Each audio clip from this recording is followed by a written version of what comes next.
There's a specific kind of tired that sleep doesn't fix. You feel it on Sunday nights in the hour before the week starts again. A quiet weight that settles in when you think about going back. Back to the job, the relationship, the city, the version of your life you already know isn't right. And still, you don't leave. You tell yourself it's complicated, that now isn't the time, that maybe it'll get better. But underneath all of it is something you rarely say out loud. Leaving would mean admitting that all the time you already spent was wasted. There's a reason a gambler who's losing keeps betting. The more he's lost, the more impossible it feels to walk away, because walking away makes the loss real. Researchers gave this a name decades ago, and it's the exact mechanism keeping millions of people inside lives that quietly ended a long time ago. You're not staying because it's good. You're staying because leaving would mean those years were for nothing. So you keep paying. With more time, the one thing you can never get back. Before we go further, here's what the next half hour is going to do. We're not here to talk you into quitting anything. We're going to take the thing that keeps you in place and lay it out on the table, piece by piece, until you can see it clearly. Because this trap only works while it stays invisible. By the end, the math you've been using to justify staying is going to look completely different. That's the promise. Let's start with the first piece because it's the one almost nobody thinks to question. In the 1980s, two researchers at Ohio University, Hal Arks and Catherine Bloomer, ran an experiment so simple it's almost funny. They sold theater season tickets to a group of people. Some paid full price, others, chosen at random, were quietly given a discount. Same seats, same plays, same season. The only difference was how much each person had paid. And then they watched to see who actually showed up. What they found was this: the people who had paid full price attended far more plays than the people who got the discount. Not because they enjoyed theater more, not because they had more free time, purely because they had spent more money. The larger the amount already gone, the harder it became to let a single ticket sit unused, even on a night when staying home would have been the better choice. Researchers gave this a name: the sunk cost fallacy. A sunk cost is anything you've already spent and can't get back. Money, time, effort, years of your life. And the fallacy is the part that traps you. The more you've sunk into something, the more committed to it you feel, even when every signal in front of you is telling you to walk away. Pure logic says the past is gone and shouldn't weigh on the decision in front of you at all. But that's not how the human mind works. The mind treats walking away as making the loss official, permanent, real, and it will do almost anything to avoid that moment. There's a reason for this that goes deeper than habit. Two other researchers, Daniel Kahneman and Amos Tversky, spent years showing that the human brain doesn't feel gains and losses equally. Losing something hurts us roughly twice as much as gaining the same thing feels good. Read that again, because it explains your whole situation. Your mind isn't weighing your future happiness against your past investment on a fair scale. It's tilted heavily toward avoiding the pain of a loss. So when leaving means admitting a loss, your brain quietly rigs the decision to keep you exactly where you are. You've watched this play out on a scale far bigger than a theater ticket. Economists still point to a famous one: a supersonic passenger jet that two governments kept funding for years, long after it was obvious the project would never pay for itself. Why keep going? Because stopping would have meant admitting that everything spent so far had been wasted. So they spent more. The deeper the hole got, the more impossible it felt to climb out of it, so they kept digging. They named the fallacy after the plane itself. And notice what the trap actually makes you do. It doesn't just keep you sitting still. That would be too easy to catch. It makes you invest more. A researcher named Barry Staw described this decades ago and called it escalation of commitment, the tendency to pour more into a failing course of action precisely because you've already poured so much in. So you don't just stay in the dying business, you take on debt to save it. You don't just stay in the cold relationship, you give more of yourself to it, hoping the sheer size of the sacrifice will finally make it worth something. The more you put in, the more you have to protect. And the more you have to protect, the more you put in. At some point, it stops being a decision at all. It becomes a spiral. Now bring it down to your own life, because this is where it stops being an experiment and starts being personal. You stayed an extra 2 years in a job that drained you. Not because year 3 looked promising, but because you had already given it 5. You held on to a relationship long after the warmth had left it. Not because it was good, but because you'd built so much together that leaving felt like setting fire to your own history. You kept a degree, a business, an entire version of yourself alive on life support, long after it had stopped breathing on its own. And here is the part that should stop you cold. In every one of those cases, the time you were trying to protect was already gone. The 5 years at the job, gone, whether you stay or leave. The years inside the relationship, gone either way. Staying does not bring back a single hour of it. All staying can do is add new hours to the pile of lost ones. You think you are protecting your investment. What you are actually doing is feeding it. That is the first mechanism, and on its own, it is strong enough to hold a person in place for a decade, but it almost never works alone. Because the longer you stay inside something, the more it stops feeling like a decision you once made, and starts feeling like who you are. And that is a far heavier chain than money or time. That is the one we pull on next. So the math keeps you in place, but math alone is cold, and cold things are easy to walk away from once you see them clearly. If the sunk costs were the only chain, a single honest afternoon with a calculator would set most people free. It doesn't. And the reason it doesn't is the second mechanism, the one that turns a situation you're in into a person you are. Here's how it happens, and it happens so quietly you never feel the moment it does. When you spend years inside something, your mind faces a problem it cannot stand. On one side is the fact that you've poured a decade into this job, this marriage, this city, this identity. On the other side is the growing suspicion that it was the wrong place to pour it. Those two things cannot sit comfortably in the same head. The discomfort of holding them together has a name. Psychologists call it cognitive dissonance, and the mind will do almost anything to make it stop. There was a famous experiment that shows exactly how it resolves this. Researchers had people do a task that was deliberately, mind-numbingly boring for an hour. Then they paid them to go tell the next person it had been fun and interesting. Some were paid a good amount to lie. Others were paid almost nothing. And here's the strange part. The people paid almost nothing ended up actually believing the boring task had been enjoyable. The ones paid well did not. Why? Because the well-paid group had a reason for lying. The money. The barely paid group had no outside reason, so their minds invented an inside one. To justify what they'd done, they rewrote what they felt. Now apply that to 10 years of your life. You can't get those years back, and you can't easily justify having spent them on something that was quietly killing you. So your mind does what it did in that experiment. It rewrites a story. It tells you that you must have stayed because it mattered, that this is meaningful, that this is who you really are. The longer you stay, the louder that story has to get, because there's more and more it has to justify. You don't defend the situation because it's good. You defend it because the alternative is admitting that the person you've been for 10 years was building on sand. And this is where the chain becomes almost unbreakable. It stops being something you have and becomes something you are. Ask most people who they are, and they'll answer with exactly these things: their job, their role, their relationship, the place they're from, the thing they've spent their life on. Those answers feel like the truth, but notice what they actually are. They're the very things you sank your time into. Your identity quietly became a list of your sunk costs. So when some part of you whispers that it might be time to leave, the question that comes back isn't, is this still right for me? The question is far more frightening. It's, then who am I? That question is the trap closing, because leaving the job is survivable. Leaving the relationship is survivable, but the mind doesn't experience it as leaving a situation. It experiences it as the death of a self, the erasing of the only answer you had to who you are. And no one walks willingly toward what feels like their own erasure. So you stay, not to protect the thing, but to protect the version of you that's fused to it. And there's a quiet reason this gets worse the longer you stay, not better. A psychologist named Patricia Linville studied what she called self-complexity, how many separate parts a person's identity is built from.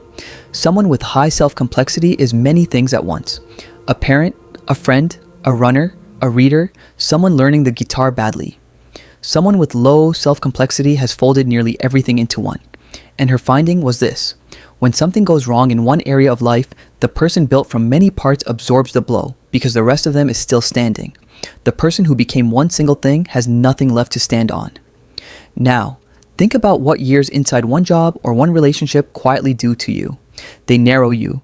They dissolve the other parts until the stuck thing is most of what's left. Which means, by the time leaving even occurs to you, it no longer threatens one part of your life. It threatens almost all of it. Here is the cruelest part of this mechanism, the part you need to see in yourself. Once your identity is built on the thing keeping you stuck, You stop being its prisoner and become its guard. You'll argue for it. You'll defend it to friends who gently suggest you deserve more. You'll find reasons, good ones, intelligent ones, for why your case is different and why leaving isn't realistic. You will use your whole mind, and you have a good one, against your own freedom. The bars of the cell are no longer out there. You've become the one holding the keys and refusing to use them, because using them would mean the person standing in that cell all these years was free the entire time.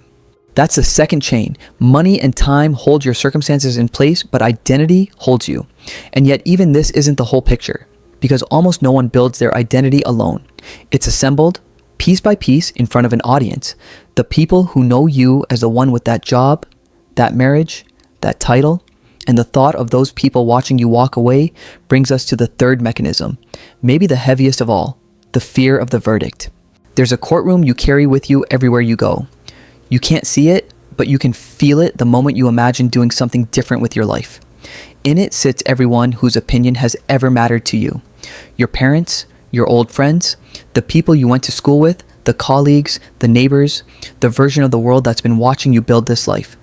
And the thought of standing in front of them and announcing that you're walking away from it all, that's a third mechanism, the fear of the verdict. Before you dismiss this as caring too much what people think, understand how deep it actually runs, because it's not vanity, it's survival. For almost the entire history of our species, a human being alone could not survive. You belonged to a tribe or you died. To the cold, to hunger, to predators. Being cast out wasn't an insult, it was a death sentence. And 100,000 years of that reality wired something into us that no amount of modern comfort has undone. The terror of being rejected by our group is one of the deepest fears we have. This isn't poetry. A neuroscientist named Naomi Eisenberger put people inside a brain scanner and had them play a simple online game where, partway through, the other players started excluding them, leaving them out, passing the ball only to each other. And when she looked at the brain, something remarkable showed up. Social rejection lit up the very same regions that light up during physical pain. Your brain does not draw a clean line between a broken bone and being shut out. To the oldest part of you, they are nearly the same wound. So when you imagine the people in that courtroom turning away from you, your body reacts as if it's facing real, physical danger. That's what you're up against. Not weakness, wiring, and the pull of the group is stronger than you'd ever admit. Decades ago, a psychologist named Solomon Asch showed people a line on a card and asked a question a child could answer. Which of these three other lines matches it in length? The answer was obvious, but he planted actors in the room who confidently gave the wrong answer out loud, one after another, and an astonishing number of ordinary people, hearing the group agree on something they could see with their own eyes was false, went along with it. They denied the evidence in front of their face rather than stand alone against the room. If people will deny a simple line to avoid breaking from a group of strangers, imagine the force holding you inside a life that your entire world expects you to keep living. So you stay, and you tell yourself it's for practical reasons, but listen to the real ones underneath. You don't want to be the one who quit. You don't want to be the cautionary tale, the person they talk about quietly. Did you hear, after all those years, she just walked away? You don't want to hand anyone the satisfaction of "I told you so." You don't want to be seen failing in public because somewhere along the line you decided that leaving would be read as failure. So you keep performing a life that's already over, not for yourself, but for an audience. And here is where the whole thing starts to come apart, if you let it, because that audience, the courtroom you've been performing for, the one whose verdict you're so afraid of, is mostly empty. Researchers have a name for the illusion that everyone is watching and judging you closely. They call it the spotlight effect.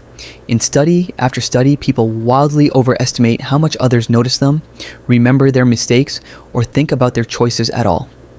The truth is almost unbearable in its plainness. The people you're afraid of are not thinking about you nearly as much as you imagine. They're sitting in their own courtroom, terrified of their own verdict, performing their own unhappy life for an audience that isn't watching them either. Everyone is so busy being judged that almost no one is doing the judging. And the few who would judge you, really judge you harshly for daring to change, tell you something important by doing it. People who are genuinely at peace with their own choices don't feel the need to attack yours. The harshest verdicts almost always come from people most trapped in their own. Their judgment isn't about you, it's the sound of someone defending their own cell as you walk past it toward the door. But strip away even that, and you find something that should change everything. The judge you're really afraid of was never out there in the crowd. Sit in that courtroom long enough, and you'll notice the only voice that truly delivers the sentence is your own. You are the prosecutor. You are the jury. The verdict you cannot bear to hear is the one you've been preparing to give yourself. And that means the courtroom can be dismissed the moment you decide to stop holding court, which leaves only one thing still standing between you and the door, and it may be the quietest, most convincing voice of them all. The one that says, maybe, but not now. It's too late for that. It's too late for me. 4 words, said so softly and so often that you've stopped hearing them as a thought and started treating them as a fact. This is the 4th mechanism, and for anyone past 40, it's often the strongest of all because it doesn't argue with you. It just quietly closes the door and hands you a reason to feel at peace about never opening it. Here's why this voice gets so loud in the second half of life. When you were 25, the sunk cost was a few years, painful but survivable. At 45, at 55, the thing you'd be walking away from isn't a few years. It's decades. And decades don't feel like a cost you can write off. They feel like the bulk of your one life. So the mind does a brutal piece of arithmetic in the dark. If I leave now, I'm admitting I spent the best years on the wrong thing, and I don't have enough left to make it right. Better to keep going. Better to not look. And underneath all of it sits the one fact none of us escapes. The clock is real, and it's running, and starting over means spending some of what little is left with no guarantee.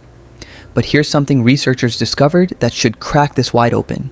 3 scientists, Jordi Koidbach, Daniel Gilbert, and Timothy Wilson, studied how people of every age think about change, and they found a strange universal illusion.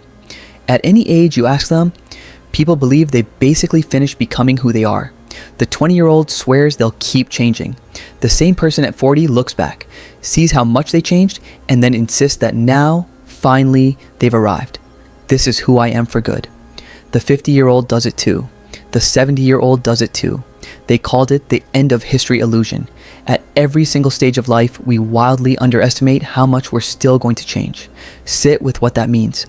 The feeling that you're done, that the story is set, that it's too late to become someone new, that exact feeling has been lying to you at every age you've ever been. It was wrong at 25, it's wrong now. And the clock you're so afraid of, it does not only argue for staying. Read it honestly, and it argues far harder for leaving. Because if your time really is limited, and it is, then every additional year you spend inside the wrong life isn't a small loss anymore. It's a larger and larger fraction of everything you have left.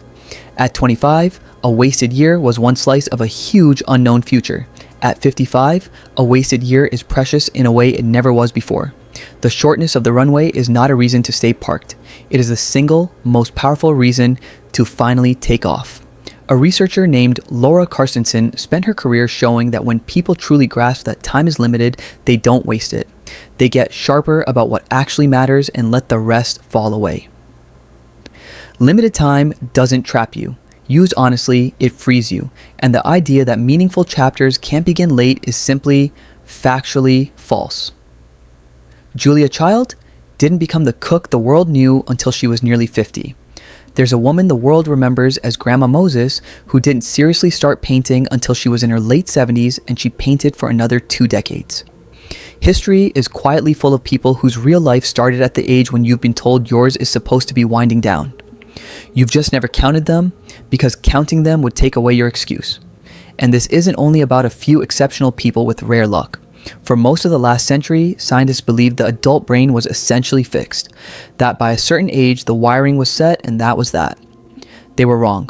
We now know the brain keeps forming new connections and reshaping itself for as long as you're alive and using it. The capacity to learn a new skill, build a new routine, become a genuinely different person did not expire on some birthday you already passed. It is, at this very moment, still sitting inside your skull, fully intact, waiting. The machinery for starting over never stopped working. You just stopped believing it was there. So let's name what it's too late really is. Almost always, it isn't a statement about what's possible. It's a statement about what you're willing to feel. Too late usually means it's too late to do this without the loss hurting. Too late to start over without admitting the years behind me went where they shouldn't have. Which means the clock was never really a separate trap at all. It's the sunk cost again, wearing a more respectable mask. The mask of time and age and being reasonable. It sounds like wisdom.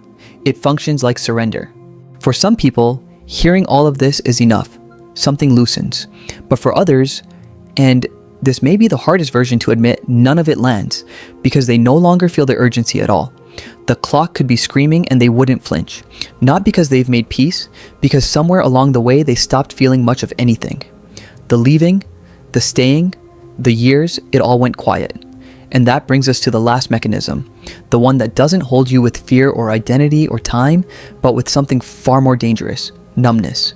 The first four mechanisms all hurt. The math, the identity, the verdict, the clock. Each one presses on you, and pressure, at least, is a sign of life. But the fifth is different, and it's the most dangerous precisely because it doesn't hurt at all. It's the one that holds you in place not with fear, but with silence. It's the day you stopped fighting and didn't notice it happened. To understand it, you have to know about an experiment that's hard to hear about. Decades ago, two psychologists, Martin Seligman and Stephen Meyer, were studying how animals respond to discomfort they can't control. In the early stage, the animals were exposed to something unpleasant they had no way to escape. Nothing they did made any difference. And then, in the second stage, the situation changed. Now there was an easy way out, right there, fully available. A low barrier they could simply step over to make it stop. And here's the part that should make you go quiet. Many of them didn't even try. They lay down and endured it. The exit was open and inches away, and they had already learned the deepest, most disabling lesson there is, that nothing they do matters. The researchers called it learned helplessness. Now hear the human version, because it's your version. At some point, you tried. Maybe more than once. You spoke up, you pushed for change, you imagined leaving, you reached for something better, and it didn't work, or it cost too much, or nothing moved. So a quiet conclusion formed somewhere underneath your awareness. Trying is pointless. Effort doesn't change anything, and once that lesson sets in, you stop reaching. The door to your cell could be standing wide open. It may be open right now, and you don't even turn your head toward it because some part of you decided long ago that there's no point in looking. There's a second piece to this, and it explains why you don't even feel the misery anymore. The human mind adapts to almost anything. Researchers who study happiness found that we have a kind of internal thermostat. Drop a person into worse circumstances, and over time, the feeling levels off. The new situation becomes the baseline. This is a mercy when life is hard temporarily. But it is a quiet catastrophe when the bad thing is permanent, because your mind slowly stops registering it as bad at all. The dread you felt in year 1 became the background hum of year 5 and the silence of year 10. You didn't escape the weight, you just stopped feeling it pressing down. And one morning, you woke up and called that peace. This is the cruelest disguise of all the mechanisms, because numbness doesn't announce itself as a problem. It dresses up as something admirable. It calls itself maturity. I've stopped expecting so much. It calls itself realism. This is just how life is. It calls itself contentment. I'm fine. Really, I'm fine. The other 4 traps at least sting enough to make you wonder if something's wrong. This one removes the very alarm that would tell you. A person in pain still knows they are alive and that something needs to change. A person who's gone numb has lost even that signal. And here's the true cost, the one almost nobody warns you about. Numbness is never selective. You cannot deaden yourself to only the bad. The same wall that blocks out the disappointment and the ache also blocks out the joy, the wonder, the spark of wanting something. You stop dreading Monday, yes, but you also stop being moved by a piece of music, stop being curious, stop being surprised by anything. You didn't just stop feeling the trap.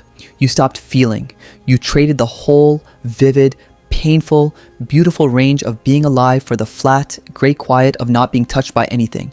And you called it getting older. You called it being sensible. You called it fine. But here's the crack of light, and it's the reason any of this matters. The fact that you are still here, still listening. Something in these words has been landing, catching, making a part of you lean in and go, that's me.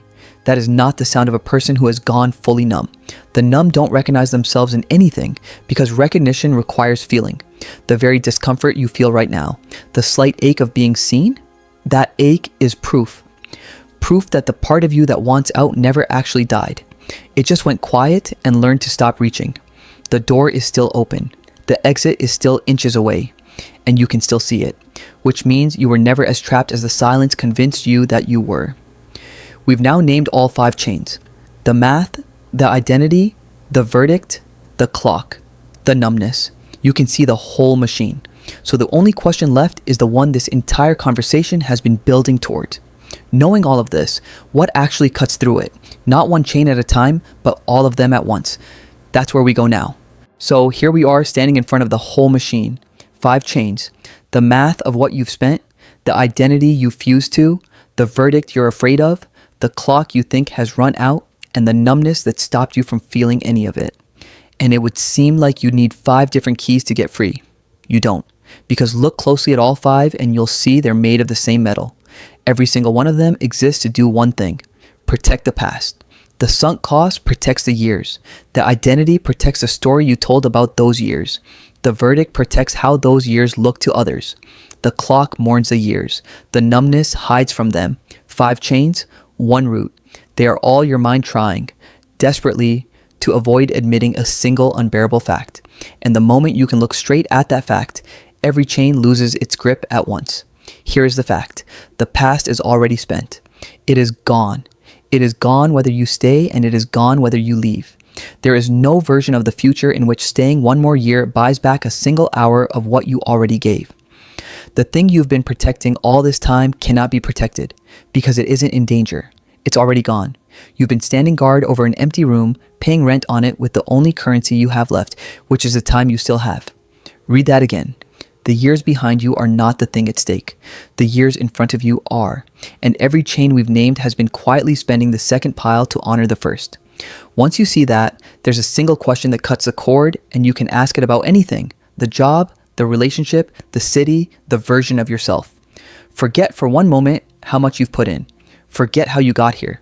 Ask only this: knowing everything I know now, if I were not already in this, if I were standing outside of it today, free, would I choose to walk in? Would I sign up for this again? If the honest answer is yes, then good. Stay, and stay without guilt, because now you're choosing it rather than being trapped by it. But if the answer is no, if you would never again choose to enter the thing you're currently sacrificing your life to remain inside, then staying was never loyalty to your past. It's the sacrifice of your future to it. That question works because it deletes the sunk cost from the math entirely. It refuses to look backward. It only asks, from here forward, is this a yes? And now, let's take the cruelest word out of your mouth, the one that's been poisoning all of this: wasted. You're terrified the years were wasted. But that fear is just the sunk cost talking in reverse. And it's wrong. Those years were not wasted. They built the exact person who was finally able to see the trap clearly enough to consider leaving it. Every hard lesson, every skill you didn't know you were learning, every painful piece of knowing exactly what you do not want, you don't leave that behind when you walk out the door.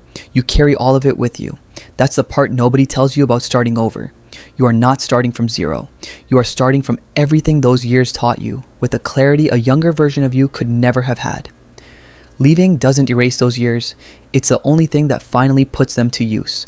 But I'm not going to lie to you because everyone else already has. Leaving will not be painless. There will be a real loss and you will feel it. The grief of making it final, the fear of the empty space where the old life used to be. Anyone promising you a clean, painless exit is selling you something. So let's be honest about the actual choice in front of you, because it was never pain versus no pain. It's 2 different kinds of pain. There's the sharp, clean pain of a wound. It cuts, it bleeds, and then it heals. And one day it's a scar you barely notice. And there's the dull, endless ache of a wound that never closes because you never stop reopening it. Staying is the second kind. It doesn't scream. It just quietly aches every single day for the rest of your life. You are not choosing between suffering and peace. You're choosing between pain that ends and pain that doesn't. Choose the one that ends. And here is the part you most need to hear, because it's the part that decides whether anything actually changes. This clarity you feel right now, this ache, this seeing, it will not last. That's not a warning. It's a fact about how the mind works. By tomorrow afternoon, it will already be fading. By Thursday, the courtroom will be back in session. The clock will be ticking in your ear again. The numbness will be quietly pulling the blanket back over your eyes. Insight is not the thing that frees you. If it were, you'd have walked out years ago because some part of you has known this for a long time. Feeling is what got you to finally see the door, but feeling will never be what walks you through it. Only one thing does that, and it is not motivation, and it is not a burst of courage, and it is certainly not waiting until you feel ready. It's discipline. But understand what that word actually means here, because the world has handed you an ugly version of it. Discipline as punishment, as grinding yourself down, as war against yourself. Throw that out. The discipline that gets you free is not a war. It's the quiet, unglamorous work of rebuilding, one small piece at a time. You don't leap out of a life. You lay one brick. You have one honest conversation. You send one message, make one call, save 1 week's worth of escape, point one single hour this week at the life you actually want instead of the one you're trapped in. And then, this is the whole secret, you do it again on the day you don't feel like it. On the day the clarity is gone and the numbness is back and every chain is whispering that it's too late and who do you think you are? Discipline is simply choosing the small action again, especially when the feeling that inspired it has worn off. That's not punishment.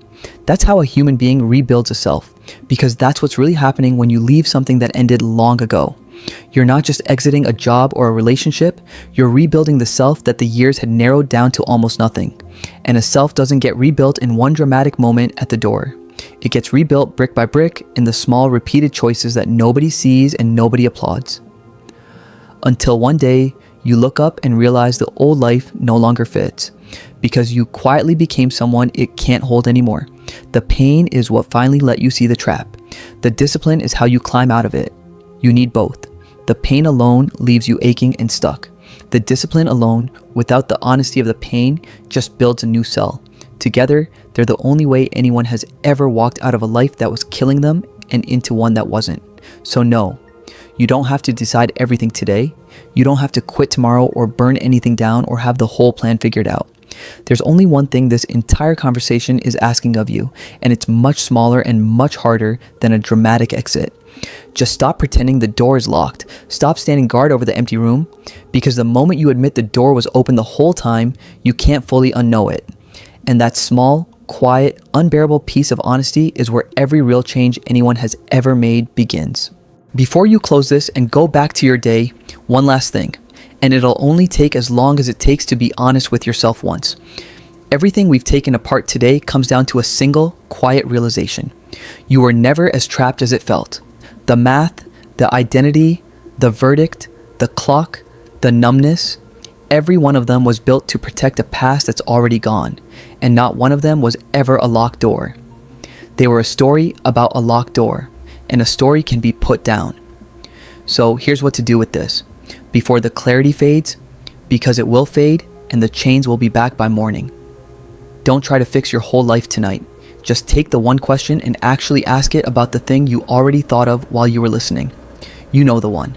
Knowing everything you know now, if you weren't already in it, would you walk in today?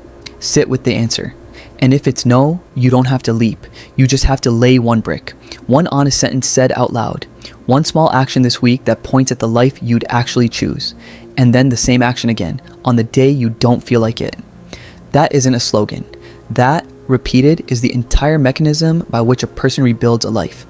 And if something in this landed, if at some point a part of you went quiet and thought, that's me, then do one small thing with it right now while it's still real.